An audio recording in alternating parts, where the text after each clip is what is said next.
Сәлеметсіздер ме, құрметті студенттер? Әбілқасымов атындағы Қарағанды техникалық университеті химия және химиялық технологиялар кафедрасы. Біз сіздермен бүгін екінші дәрісті жалғастыратын боламыз. Тақырыбы реагенттерді қоспағанда минералдардың пульпаның сұйық фазасымен әрекеттесуі. Курс авторлары техника ғылымдарының кандидаты доцент Акимбекова Бақыт Базыловна, аға оқытушы Амирхан Алма Амирхановна. Біз бүгінгі дәрісте сіздермен минералдардың түрлерімен танысатын боламыз.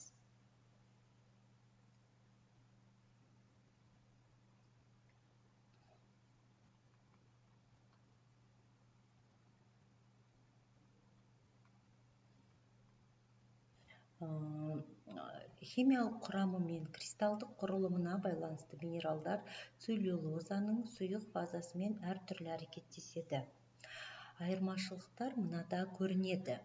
Ерігіштігінен, электрохимиялық қасиеттерінен, беттік энергиясынан және гидрофильділік немесе гидрофобтылығынан байқауға болады.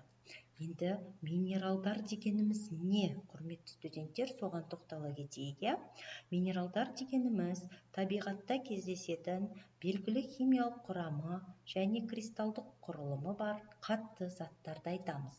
Оны сіздер химия курсынан, физика курсынан өткен болатынсыздар балалар. Біз қазір соны еске түсірейік. Олар жер қыртысында, тау жыныстарында, кендерде, тіпті тірі ағзаларда да кездеседі. Минералдардың негізгі қасиеттері бар балалар. Ол химиялық құрамы нақты минералдар. Оларға кварц жатады. Келесі, кварцтың құрамы кремний диоксиді жатады, кешіріңіздер. Келесі, кристалдық құрылымы бар минералдар. Олар атомдары белгілі бір тәртіппен орналасқан. Келесі, қатты күйде болатын минералдар. Сұйық немесе газ тәрізді минералдар болмайды. Табиғи жолмен пайда болады. Яғни жасанды түрде жасалған заттар минерал деп есептелмейді. Минералдардың барлығы дерлік табиғи жолмен пайда болады екен. Минералдардың мысалдарына тоқталсақ, кварц әшекей зат ретінде және әйнек өндірісінде қолданады. Галит ас тұзы ретінде пайдаланады. Кальцит әктас құрамында кездеседі. Пирит жалған алтын деп аталады. Жалпы минералдарды қай жерде қолданамыз? Балалар, естеріңізге түсіріңіздер.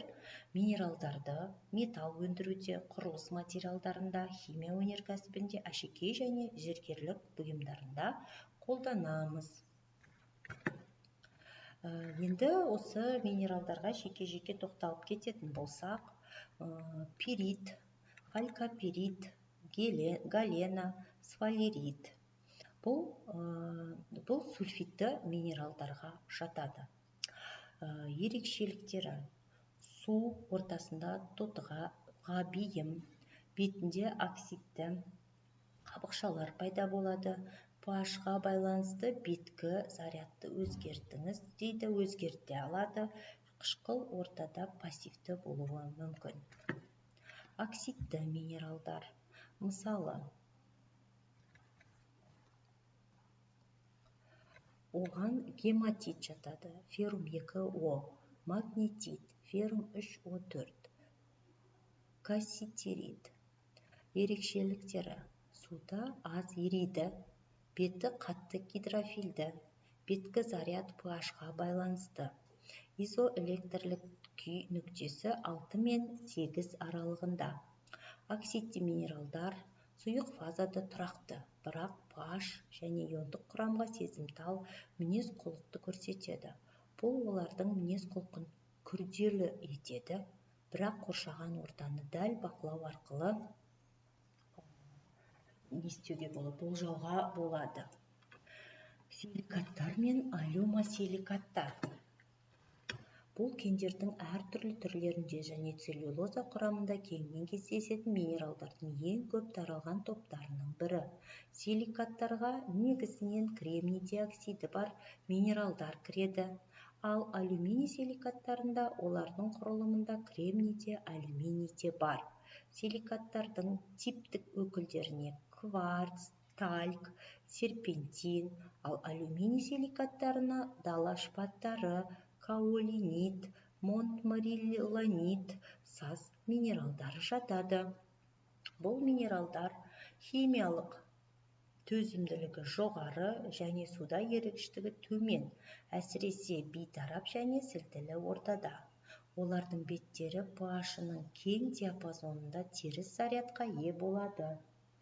Бұл олардың целлюлозаның сұйық фазасындағы әрекетін анықтайды. Мысалы, pH үлкен 2-де кварц тұрақты теріс зарядқа ие. Бұл оның агрегация бейімділігін төмендетеді. Карбонатты минералдар. Бұл минералдардың кең таралған класы. Олардың негізгі өкілдері кальцит суы 3, доломит, сидерит, сондай-ақ сирек кездесетін минералдар магнезит, малахит және азурит. Бұл минералдар көбінесе кендер мен тау жыныстарының құрамында кездеседі және целлюлозаның сұйық фазасында болатын физика-химиялық процестерде маңызды рөл атқарады. Карбонаттардың негізгі ерекшеліктерінің бірі олардың су ортасымен жоғары реактивтілігі.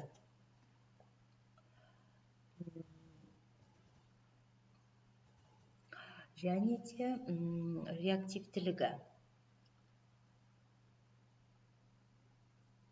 Әсіресе pH төмендеген кезде олар қышқылдармен оңай әрекеттеседі. Содан кейін SO2 бөлінуі және целлюлозаның қышқыл негіз балансының өзгеруі жүреді. Мысалы, кальцит қышқыл ортада белсенді түрде ериді. Ерітіндідегі кальций 2+ иондарының концентрациясын жоғарылатады және жүйенің буферлік сыйымдылығын арттырады.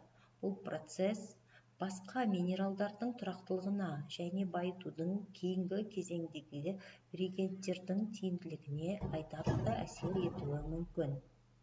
Ал құрметті студенттер, біз келесі дәрісте жалғастырайық екінші дәрісімізді.